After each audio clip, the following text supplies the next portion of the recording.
Thanks, Barbara. Thank you. Yeah, we have a different format here tonight. We're going to have a conversation. And so you all can take part. If you have any questions, please feel free to ask them. Just signal me and you're in on the conversation. I want to ask you first, I sort of take things in the middle and then we'll go backwards and forwards. So in the middle, where and how did you guys meet? Would you tell it? Just by accident. Oh, he needs a, can you, Yeah, you need that. Sure, go ahead. how did we meet?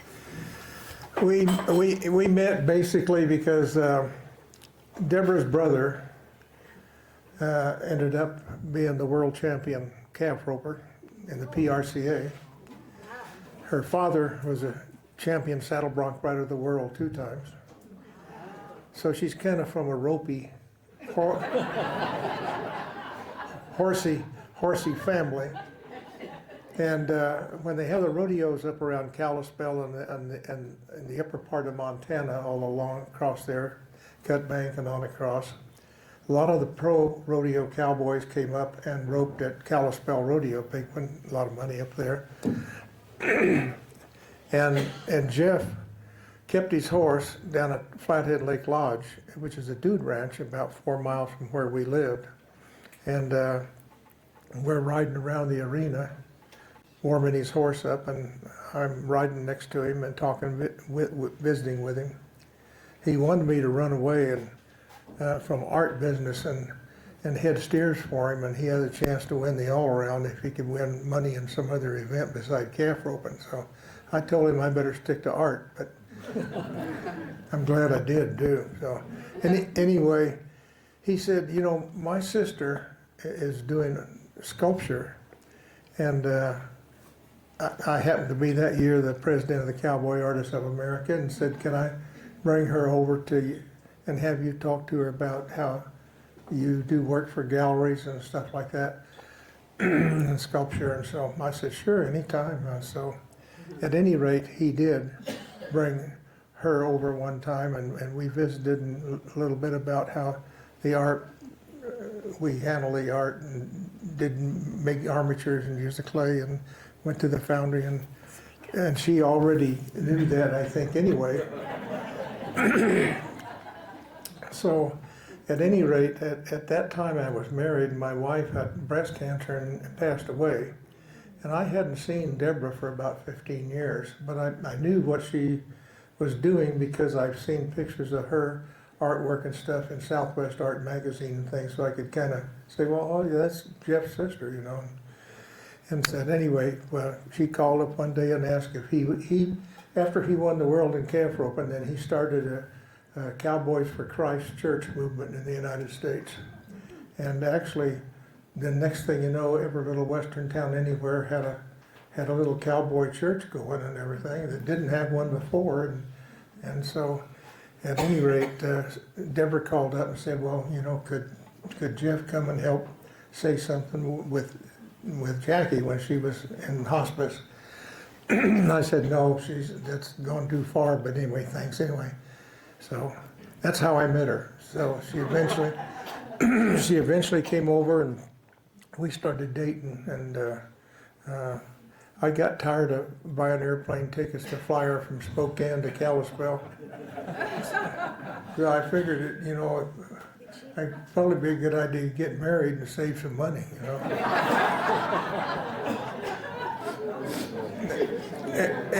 And then we got married, and now I know what it really costs. Now we hear the other side of the story. Do you know? Yeah, no. Yeah, go ahead. From the first time I met Fred, he was just the epitome of everything that I could have wanted in a man. He could rope, he's a cowboy, he was an artist. And I remember the first time we went out on a date, we came around the corner and he was driving me to his house, and I said, I just can't tell you how much I think of you. You know, I'm just totally impressed. And Fred drives around the corner and he says, Deborah, I'm everything you think I am. Anyway.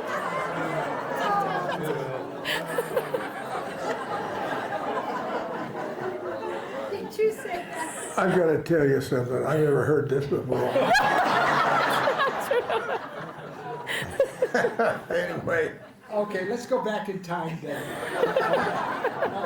I've got a microphone, so I don't need this. Anyway, you grew up in a little town in Oklahoma. yeah. And in a rural town around with Indians as playmates, I suppose, and part of the community. And so what was school like back then? And what was ranch life back then when you were a young man? I grew up in Ponca City, Oklahoma. At least that's where I was born. But my parents got divorced when I was about 8 years old, and in Ponca City, and my mother remarried, and I had a great stepdad, just wonderful. My real dad went in the Navy during World War II, and he stayed in. Yeah, he ended up being an aide to Admiral Nimitz during the war and everything, and so he was a career officer in the Navy. So I never saw him but three or four times. But my stepdad and mother and my brother and half sister got in a 37 Ford with a mattress tied on top and a big tub tied on the back, and took off for California, the land of milk and honey. And so I basically grew up in Los Angeles. And so that's I wish it was more romantic than that. But I do.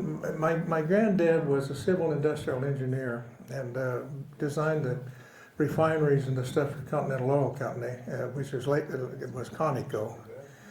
And he's on the Governor's Commission for Water, and a civil industrial engineer that designed a lot of stuff. And he loved art, and had some art in his home, which is two little grandkids would be in it once in a while. And he'd take us to Wool Rock, that museum over in Bartlesville, which is full of Charlie Russell paintings and all kinds of great museum. If you've ever get in Oklahoma, around Pawhuska, and northeastern Oklahoma, you got to go to that museum. And then also in Ponca City is the Pioneer Woman statue by Bryant Baker, and it's probably one of the best Pioneer Woman statues in the world. It's just absolutely incredible thing. And I grew up as a little bitty kid looking up, saying, wondering how anybody could ever do anything like that. So it made a big impression on me. But anyway, I grew up basically in California and went to grade school there and made saddles and tried to be a saddle maker and team roped in rodeos and did. We'll get into that later. Okay. You take. Yeah, and how about you? Well, my dad was always rodeoing. Some of these pictures, these look like in the 50s. My dad won Tucson here for about 3 years. Okay. He was the second in the world in 52, 3, and 4, and won the world in 55 and 6. And that was in the days when Life and Look magazine had cowboys like they have football players now. They were Casey Tibbs, Bill Linderman, and he was like the king. I grew up with a mother because Daddy was on the road. These were in the days of 2-lane highways, and they went from New York City to San Francisco. I just wrote an article the other day for Southwest Art, and that Daddy was in the time that they drove in a 52 Buick Century or something like that, all across the nation to win rodeos. And it was, Route 66. And Dad set the world's record. Now, this is really interesting. If you guys watch anything to do with the Cowboy Rodeo Channel right now, how much money those kids make every night at the NFR, 20, 30,000. Dad set the world record, 26,000 in 1955. But he did it the hard way, on the 2-lane 66. Anyway, I grew up mostly with my mom. Dad always had horses, and we had cattle. And just like they do out here right now, dragging calves to the fire and ranch life, butchering in the fall, pigs, steers. It was just the way it was. I mean, my grandmother would can mason jars, and we were talking about the pressure cooker. I just grew up with all that stuff. But at the top of the mountain, but always with horses. I remember chasing coyotes on horseback. Daddy wouldn't let me ride a saddle. He's afraid I'd hang up and drag. But he'd turn me out, and I could chase coyotes on a horse. I could ride the fur off anything. And I loved it. I loved everything about riding and rodeo and wanted to do it forever. Daddy had racehorses. I loved racehorses after I married Fred. I had a couple of racehorses, and we had some fun with it. So I just grew up with that Western thing, but my grandmother was the first woman to graduate from college in Wyoming. It was a big thing to my family. And Mom wanted me to have an education, and I was well educated and went off to school and studied art, interior design. But with that expression, and I know it's overrun, they say you can take the country out of the girl out of the country, but you can't take the country out of the girl. It was so true for me. I had a thriving business in design because I loved art. And I'd see a horse trailer go by my office, and it's like, I'm missing something. And my brother now, this is 1975, my brother said, Debbie, come make the winter run. And now that's what's going on right now. It's Denver, Fort Worth, Houston, Tucson, all of this. It's the winter run. And Jeff said, Debbie, get your barrel horse and let's go make the run together. Well, we got as far as Houston, and we ran out of money. And Jeff said to me, he said, and I was running barrels and not making any money. He said, you take and this was a pickup with the straight off the back pickup in a 2-horse trailer. He said, Debbie, you take the 2 horses and get out to Chandler, because Tex Earnhardt lives there. And if you get to Tex Earnhardt's place, he's got a Ford place, he'll put you up until I get there with you. And he had one more calf to rope at Houston, 1975. The Astrodome. I made it to Tex's place. Jeff calls and said, Debbie, I won the last go-round. So from Tex Earnhardt's house there in Chandler, I went up to Prescott, Arizona, and went to a foundry, Jack Osmer's, wasn't it? I went to Jack's place, and I saw a foundry, and then I went to the Phippen Foundry. I met Ernie Phipp and Bill Nebeker, Bill Owen, the cowboy artist. Didn't meet Fred then, but it was like, I had done some sculpture in college, and I thought, man, this is target rich. This is where I want to be. So I came back to Arizona, and I got a job at Prescott at Hidden Valley or Sudden Valley. I was a head wrangler. And I cast my first bronze in Prescott, Arizona in 1975, and my brother won the world that year. And our lives just went like this. We were blessed that year, and so that's my story. And Fred said that his overwhelming experience with art was seeing pioneer women. Did you have any similar kind of experience with any work of art or works of art? My junior year in college, I studied in Europe, and I studied extensive, just hard-hitting sculpture. I majored in sculpture, and I saw Michelangelo's little shoes, and my feet were bigger. I knew I could do something. I knew that I could be invested, and if anybody's has shook my hand, God blessed me with the big hand, and God gave me hands, and I know that that's what I was supposed to do.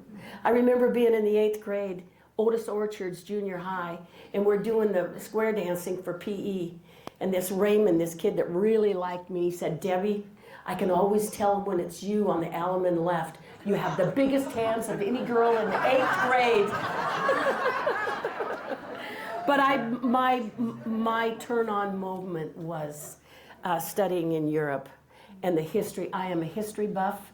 I'm as much of a history buff in art as Fred is in Western art and cowboy and Indian. And if you're a buff, if you feel that you can actually say you're a buff, that means you're into it.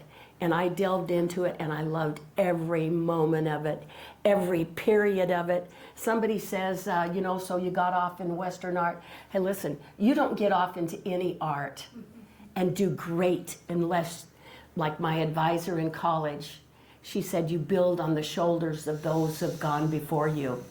And I feel like I've been well educated, and that was from that experience in Europe and my art history study and fine art. And you talked a little bit about Cowboy Artists of America, and I know you were involved from the earliest days, is that correct? So what was that like, working with those other artists? Well, we had probably 26 members at the most at one time. I've been a member of the Cowboy Artists of America. I'm the oldest standing member now. As long as I'm standing, I guess. I don't know. Maybe if I'm laying in bed, I'm still the oldest one. You know, so. But anyway, it was a wonderful thing. You know, when I first got into the Cowboy Artists of America, first of all, I was an art director at Northrop Aircraft. And we had an art department there, and we worked with Bob Moore, who was a vice president of Northrop Aircraft. And the art department that I ran had 12, 13 artists on one side. The other side is 12 or 13 writers, and the writers wrote all the stuff and that the engineers and the test pilots had come through, and then the artists would illustrate it, and it would go together in a deal that was Bob Moore would take back to the Pentagon and try to sell it. And so we were busy just working all the time. But after about 7 years, I wanted to go to Taos and paint. I felt I wanted to paint. And so I went up to Bob Moore one day and I said, Bob, I'm going to have you get somebody to take my place, the art director for down there. And he just looked at me in shock and he says, oh, you're thinking about going to Hughes or to North American or something, huh? I said, no. I want to go paint. He said, paint what? I said, paint pictures. And he says, well, first of all, he said, and I'll pay for it. He says, I'll pay for it myself. Northrop don't have to pay for it. I'll pay for it if you'll go to a psychiatrist that I know. And I said, no, I made up my mind. I'm gonna go paint.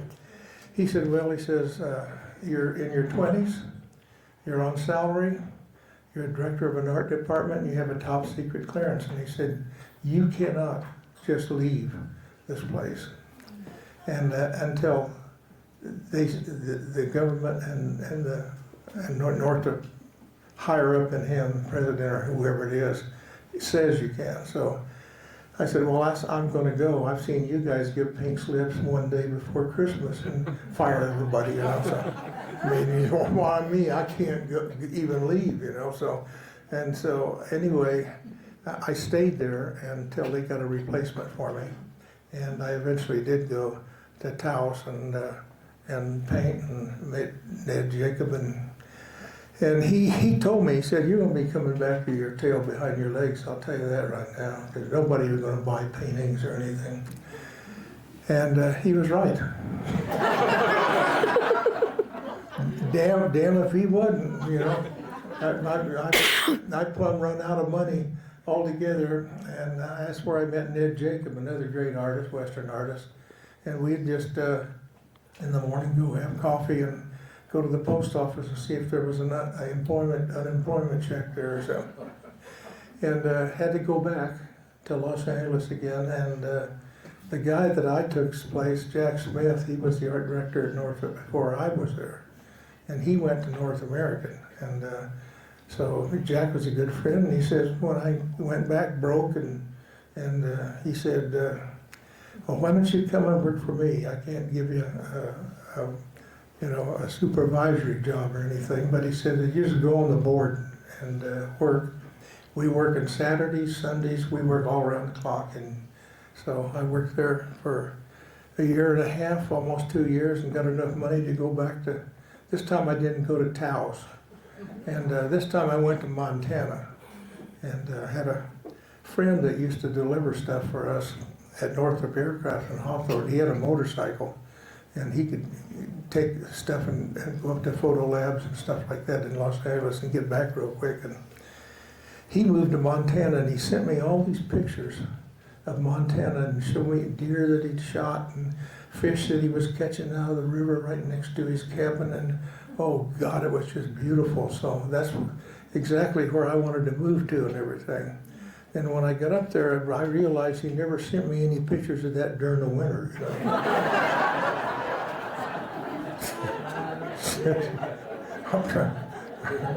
I want to tell you something, boy. You better, the only guy that could survive up there an entire lifetime is a Navy SEAL or something, So anyway, after a few years, I got into Cowboy Artists of America, and there was such a interest in the Phoenix art area. There's a group called the Western Art Associates of the Phoenix Art Museum, and they're people. John Sands belonged to this, and he owns the Sands Ranch over here, and that's where I met him and his wife, and different ranch people, horse people, business people that belong to that, and they support that museum down there in Phoenix, a big museum. And after I've been in there for right at 60 years, and the artists in the group had to have 9 major paintings or pieces of work done every year that hasn't been seen by anybody. And you want to talk about pressure. I mean, it's really a tough deal. And but that was the interesting thing of the people that came, the collectors that came to the Phoenix Art Museum. They were looking at work that nobody else has ever seen or hadn't been offered for sale anywhere or anything. So it was fresh stuff, and really nice. But after a lot of years, it got to be, so much pressure that I've gone emeritus. So anyway, but I'm still working. It's like Deborah lays in bed all night long thinking about what she wants me to do the next morning.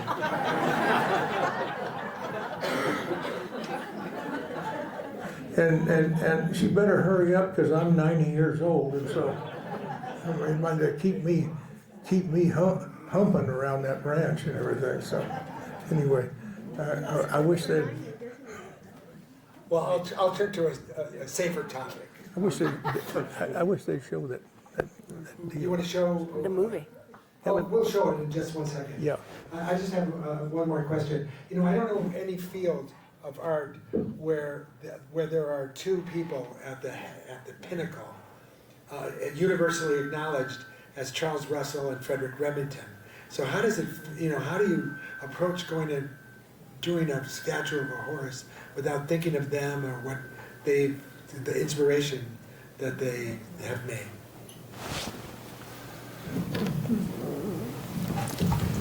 I can answer that from the standpoint of we're both horse people. In Los Angeles when I was growing up, I roped steers. I roped for a rodeo stock contractor, and Deborah's grown up with horses her whole entire life, and the things that happen with we're tied into ranching and horses and like Deborah said, Deborah's had a couple, 3 race horses that did really well, and I don't know if you all know who Red Stegall is. He's a country western singer, Mr. Texas Oma. He said, Fredo, he says, I hear Debbie's gonna get into some race horses, and I said, yeah, she's really excited about it.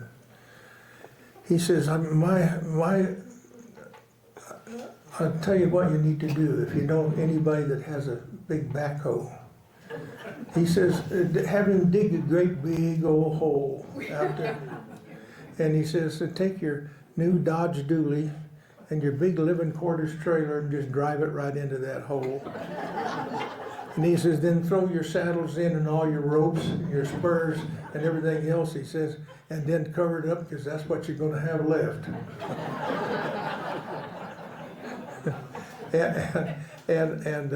But he was wrong. Deborah knows horses as well as anybody that I know, and she turned out to be a pretty good team roper. Deborah and I won the Rope America Finals in Sonoyta and for Arizona, but the race horses that she's put together between Johnny Trotter, one famous eagle, and the 4-6s ranch. When she retired each horse before it got hurt, they run these horses pretty young, and I can say this for her, she wouldn't say it, but the horses that she picked and everything, when every race that they were in, they won, and one of the main horses, when he retired, he still had $9,000 in his account, and that's unheard of, you know. So anyway, and then she ends up selling the horse to a young girl in Kalispell, Montana, that made a barrel horse out of the horse. And when she would drive in and unload that horse, everybody there would say, "Oh crap," because she won saddles and buckles and just killed them all over the Northwest up there and everything. One of the other horses that did so well and run so fast ended up being a gray barrel horse, and Deborah sold that horse to a little gal that was leading the world, and she lived in Texas for $120,000. So, I mean, and so anyway, she knows her horses and does really well with them and everything. Hugh, I'm going to ask one more question, then we'll go to the video that we have as a treat, a very short video for you. But what I wanted to know is, do you collaborate at all? Do you ever work together on a single piece of art? Answer that. No. No. No, but I can be clear about that because every artist wants to define their space. But for 33 years, we've worked in the same studio. And you can't, he's doing his paintings or a sculpture and a painting or whatever. And we've learned to read.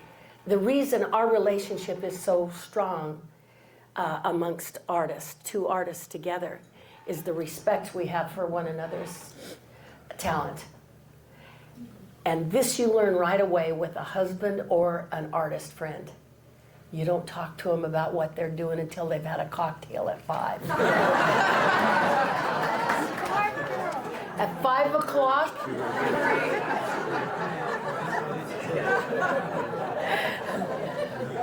we work all day long, and you're kind of looking over your shoulder, and I'm thinking, oh God, if he'd just make that hand a little smaller. Don't say a word. He does the same thing to me. But after you beat yourself up all day and you're just not getting there, we have 4 eyes in that studio, and they all work. And with the regard we have for one another, and that little edge doesn't hurt. That 5 o'clock, taking that 5 o'clock cocktail makes it kind of like you can take it. And it's like, damn, you're right. You're right. But I would say the biggest thing about it's not collaboration. It's giving to someone that you care about and you want them to do the best they can, but not to take away from them. And it's that regard that has worked, wouldn't you say, between the two of us? I think our relationship, our loving relationship, couldn't have, I mean, 33 years we've been together, and it's just like it was yesterday. Fred says it seems like yesterday, but feels like forever, something like that. I'm not sure if that's a compliment or not. Careful with that. But it's that regard that has made it work, and it has benefited both of us. Collaborate, call it what you want. But the benefits that we have received by the relationship that we've been blessed to have has amplified the magnitude of our, there's a word for it, but it's always missed, our efforts. Now he's going to make us all laugh.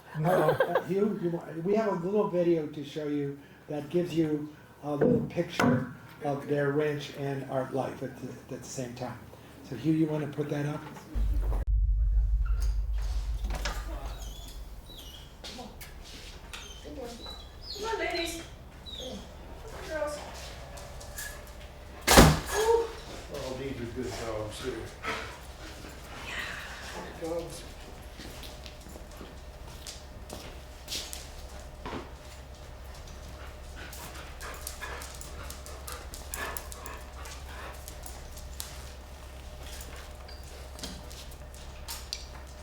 Would you tie me up here? Hi, ladies. Ladies. Oh, girls, such good girls. Oh, such good girls. I remember the first time I saw him. I do. My heart.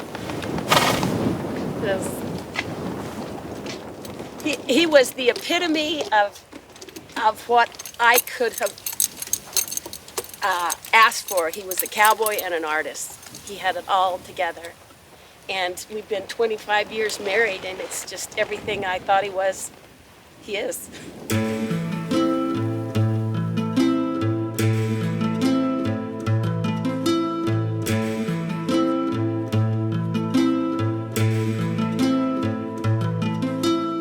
Every artist makes statements about things that they love and they know about, and it's an honest thing to do. I think that there's nothing that's as interesting as early ranches in the early West and everything. It means a lot to the people in this country. I paint it because I love it and I know it. It's what I'm all about. I'm a Western type person.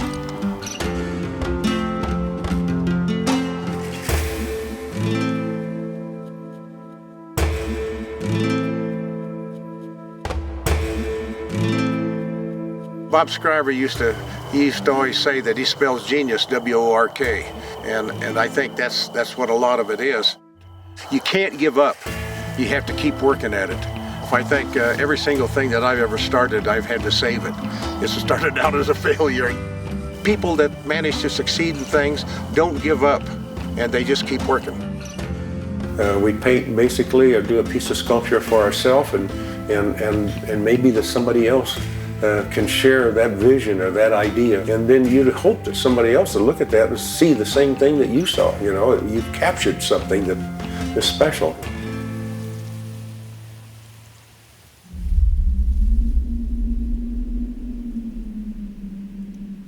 Good guy.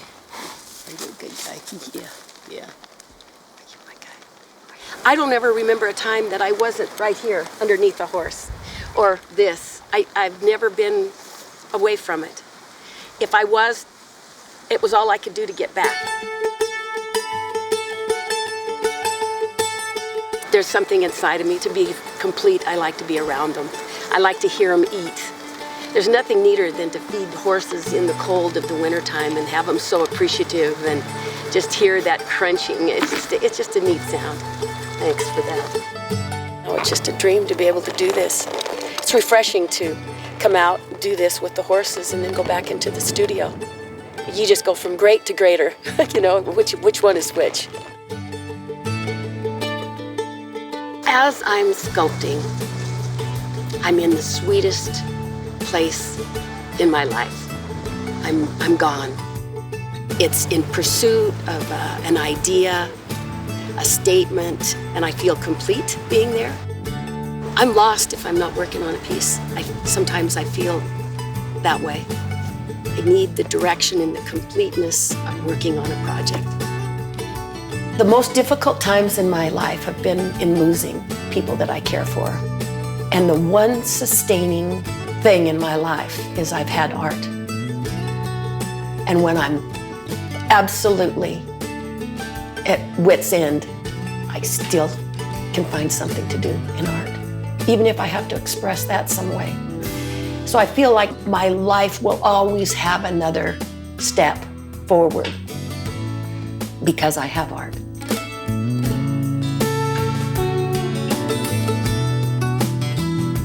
I actually can't say what would add to our relationship. We're 24/7. Fred and I are, and a lot of people have asked us, how can you do that? How can you be with someone 24/7? What's not easy for Fred and I is to be apart. Someone said, if I gave you the Hope Diamond and the only terms would be that you could never show it to another person or tell anyone you have it, would you want it? Well, it's kind of like if you saw something wonderful and you didn't have someone to share it with, what would life be all about? And so with the 24/7 with my partner, I enjoy everything and I can share everything.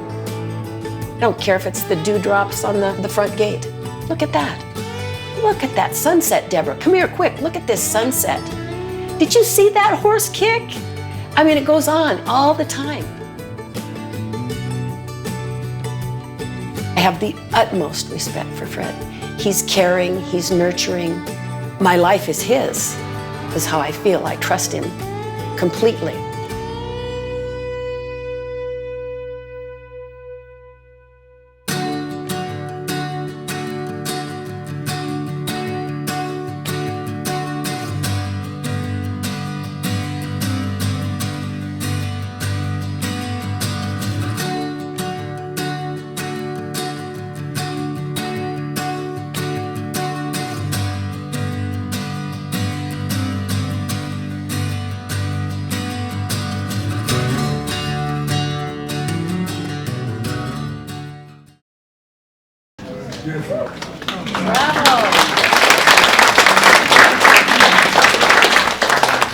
Now, you can talk about the fellowship, obviously, and the mutual love for the West, which I think brings a lot of us here tonight. But then there's another side, which is the commercial side. You have to make a living. And so I wondered if you'd talk a little bit about when did you think you might be able to do this and pull this off financially, and what was the first sale like? You do it.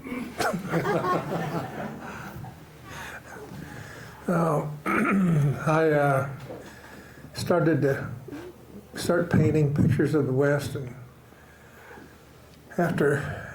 there was only one gallery in Taos at that time, in Santa Fe, and hardly anything going on. But then Southwest Art Magazine started, and all the galleries started going in Scottsdale and everything, and the Western art movement started really to move. And then the Cowboy Artists of America, we started at the Cowboy Hall of Fame in Oklahoma City, and had several shows there. They were just starting to have shows, art shows everywhere. And Thelma Kieckiffer talked to Joe Beeler into moving the Cowboy Artists of America from the Cowboy Hall of Fame to the Phoenix Art Museum. And Phoenix Art Museum at that time, Phoenix at that time, Scottsdale, had all these galleries, and there all these people would fly in to go to the Cowboy Artists of America show. You know, the artists were from all the different states all around. And they had people in those states and their friends and people that collectors and stuff like that. And they all wanted to come to the Cowboy Artist Show in Phoenix. And they'd fly in, and then of course every gallery there had wine and cheese, and they'd walk around the day before, and just it was a great deal for the galleries. And it just built, and it just built and built. And so I know there was, I've got a few letters from different gallery owners that were around, and I tried to get my work in the gallery, and rejection letters, you know. And then one day I got a letter from a gal and owned a gallery in Santa Fe, and it was, I figured, oh, geez, she's gonna want me to, you know, send my paintings back or something, and opened it up, and it was a $1,000 check. She had sold one of my paintings, so I mean, that was a great deal for me. So, but anyway, it's built and built and built and built because of the venue, the fact that Western art, you know, there was a lot of people up in Montana. I noticed it, and then this also in Wyoming and Colorado. people that are very successful in business and everything that always wanted to live in the West and live in, and they just love Jackson Hole. They went there every summer, or they love Aspen or whatever. End up getting in a position to be able to retire and buy a piece of ground and build a beautiful log and rock home. And what do you think they're going to put in it? They're not going to put in Hawaiian seascapes or something.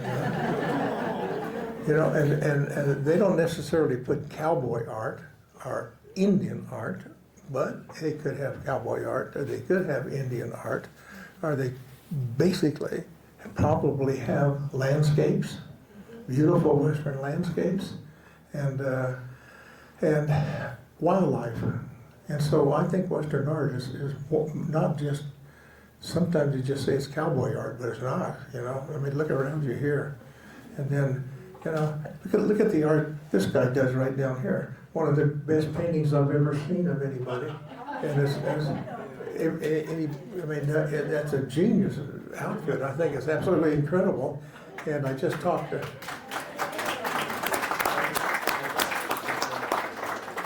and incidentally, we just talked to Harley Brown yesterday. Deborah talked to him, and his wife Carol passed away. But anyway, he's sold his place in Tucson, and he's moved to Vancouver, and he's Canadian anyway. And so I don't know if Trump has his way. Maybe he might be back a citizen again. Anyway, I don't know. No way, but I'm gonna be at 50. Maybe we'll all take a cruise on the Gulf of America. I hope so. Anyway, here. The question, say it again. I want to ask me the question again. But when did you sell your first work of art and know that you could make a living doing this kind of work? I think there's something in every artist that's a hole that you don't think you're ever going to make it. It comes with the turf. Starvation overrides. I knew that after I had an interior design business, I could make a living. I didn't want to do that. But I set out to make it in art, and the thing to do was to get into an art show, and you know, they figure if you have a third in the cost, a third goes to the gallery and a third should come to you. Well, you never get your third. The freight comes in, and then deal down. Could you give me 10% or 20% off? And pretty soon, you get one sold, yay, and you're net nothing. There's that in you that you're always concerned about the next project. Are you going to have it? So the lights are on, and you always got something on the stove on the back burner. Ooh, this might work. Let's get this one going here and this one going here. When I married Fred, he said to me, Deborah, you have a shotgun approach to art. Now tell me, what did that mean to you? That means that she could be doing a piece of sculpture of a gorilla for the San Francisco Zoo, which she did. Yeah. And she could be doing a pioneer woman out on the prairie, or she could be doing a racehorse, which she has done, and any number of things, and not just looking down a barrel. There are some artists that they just paint one thing, and Turpning is a really good example. There's nobody better in the whole world at painting the American Indian than Howard Turpning. And every award or every prize that he gets, he deserves it because he's so damn good. But he's concentrated on that, just like John Clymer did on his Indian subjects and things. But there are artists that concentrate on wildlife only. And what's that? Ken Rowe just does fantastic wildlife pieces, and so anyway, that's the reason I thought she has a shotgun approach. You don't know what she's going to, you never know what she's going to commit herself to. And she just, She just finished a piece of sculpture, still not quite done, for a man who's got a 400-foot yacht being made in the Netherlands, and it's a bronze to go inside of it and everything, of him and his family. And so everybody said, well, is she a Western artist? Well, yeah, he lives in Atlanta. So I don't know, but anyway. But she's also finished a piece for the Booth Museum, which is a wildlife piece for them for a gala back there. So that's what I meant when I said that she had a kind of a shotgun approach. You just don't know what she's going to come up with next. She's the person that if somebody in here just stood up and said, I don't know what we're going to do, and I'd say, what? Well, we've got this baby elephant and we can't keep it anymore where we live, and does anybody want it, So she would go put up her hand and said, we'll take him. Then on the way home, she said, I want you to go to Fry's tomorrow and bring in 400 pounds of bananas.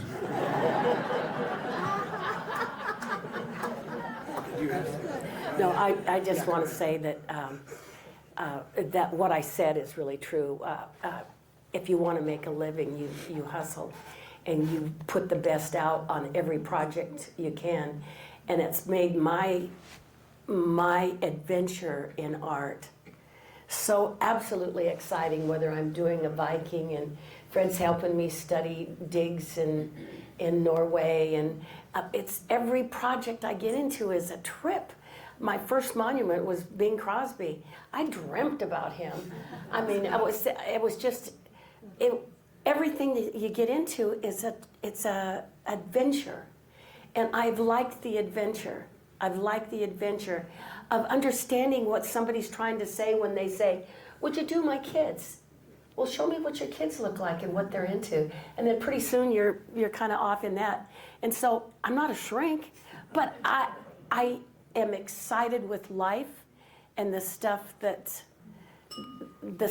out there that I can get my hands on. And God's blessed me because of that experience to be able to do a lot of different subject matters. If I don't like them and I don't love them, I learn to love them. Well, I can't believe this time is almost over. You have one more little thing to say? Well, she just said it right, or I wouldn't be here. So. She just said what?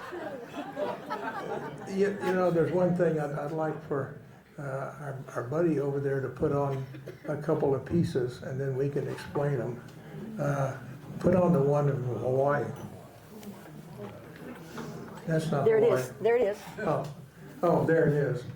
One of the things that we get, this is a piece of sculpture that I did, a monument on the Big Island of Hawaii. And it's of Ikua Purdy, who in 1908, he and a guy by the name of Archie Kaua and another guy by the name of Ibn Lo took a ship, the Lurling, to Los Angeles and got on the Union Pacific train and went to Cheyenne, Wyoming, and on borrowed horses won the steer roping of the world. So he went back to the islands as really a hero, and a lot of people just think about Hawaii as being like I did at one time: pineapples, hula skirts, and surfboards.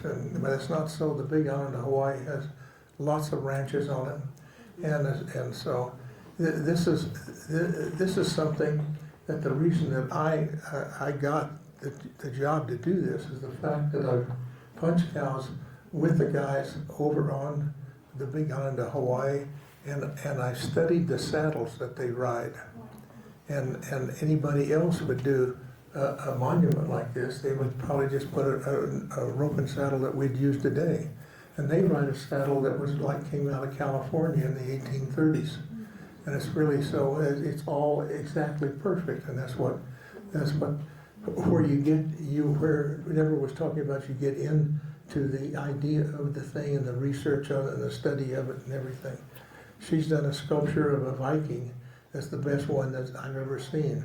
Not something with big horns coming out of his helmet or something, but the real thing from stuff that we found out that they took out of digs, you know, and stuff. The real chainmail, the real helmets, the real scare mask, the swords and everything. So, How about you flip again to your next yeah. one? I can just go down your list. You got 5. What? I'll just go ahead and down if you want to, Show a few more, Hugh. and then we'll.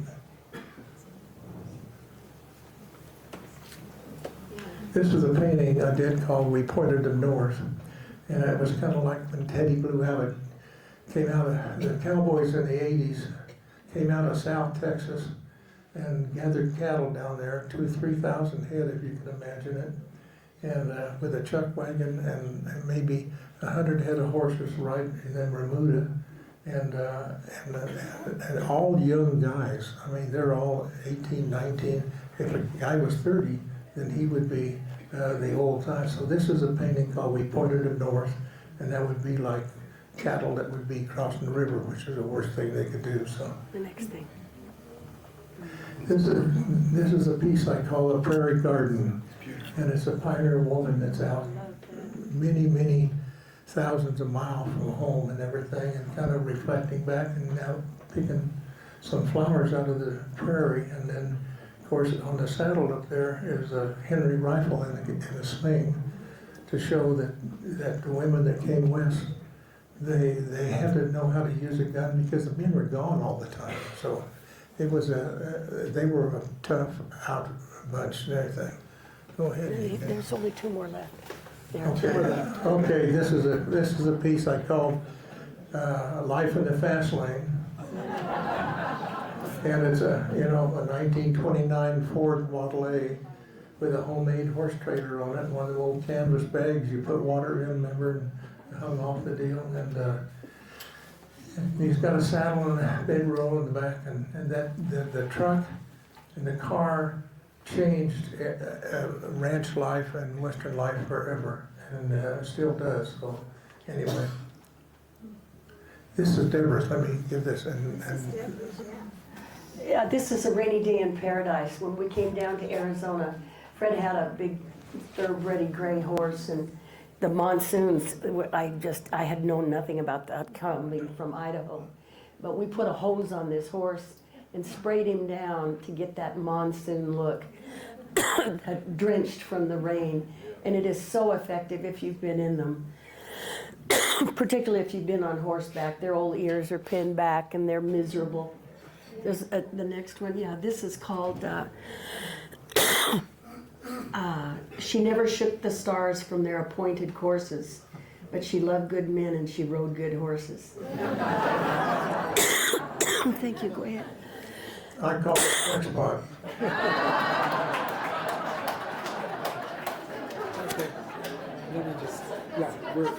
I'm afraid we're just about out of time. But I think many of us in this room are here in Tucson by choice. This is where we decided to be. You've traveled all over the West. You've lived in so many different states and so many places. What brought you here to sort of hang up your saddle? To get out of the snow of Montana. Yeah, we would drive from one end of Flathead Lake to the other to rope on a Wednesday night. And we'd have a 2-horse trailer with 2 good horses and go through the snow and risk our lives. And we moved down here, and instead of shooting 9 holes, we'd rope 9 head of cattle every night because we enjoyed it and we could do it alone. We have our own arena. You have your own arena. Yeah, we That's a great have our reason. cattle and rope there at the house. Well, Fred and Deborah, fellows, thank you so much for sharing your life with us today. Really appreciate it. Thank you. Thanks. Thank you for this.